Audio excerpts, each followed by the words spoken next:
Okay, George said that he wanted more tonight, but he thought that you'd be delighted. Yeah, no, we are. I mean, to come away with a silver medal is special.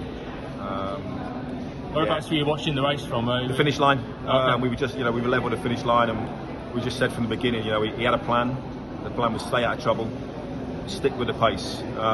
We watched Marta Garcia last night in the women's 5K. Obviously, she got a medal there. Yeah, well, George and one of the on-team's running partners, and Marta was magnificent. Her tactics were superb.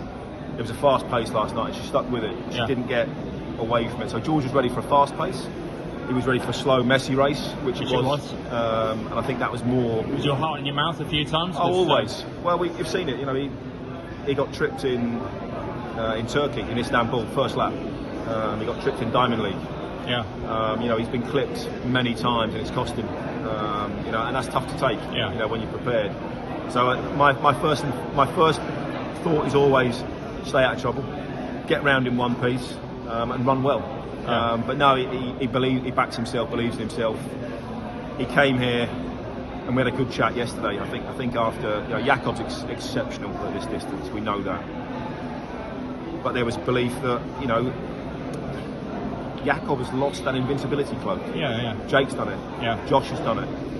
So not obviously in the 5K, but I think there's always a chance. So the plan was to just stick in, and when Jakob went with 600 to go, he just went, I'm going with him, and I'll try and stick with him as long as possible. And coming into that home straight, Jakob started to pull away, George pulled away, and just thought he's got silver. And it was just like sheer relief.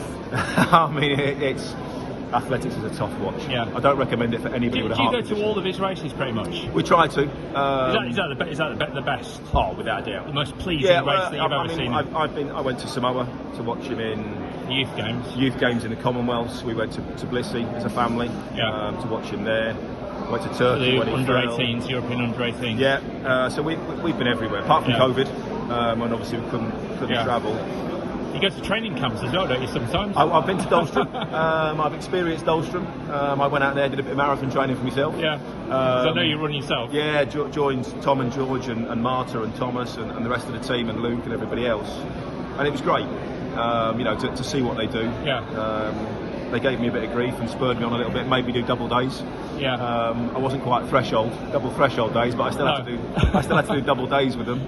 But I think it's just a culmination of hard work. Yeah, you were talking in an interview earlier on about this amazing discipline he's got with his diet, and it's phenomenal. And his teammates have this as well, don't they? Yeah, George has taken it upon himself that he will not do anything that doesn't.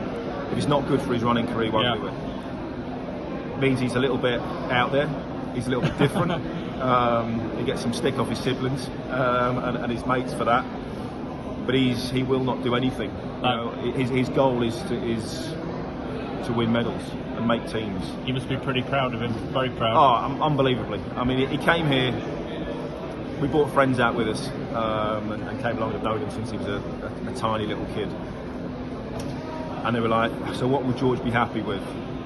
And I went, "A medal." I went, "That's it." I said, anything else but a medal, he ain't going to be happy. No. And it's going to be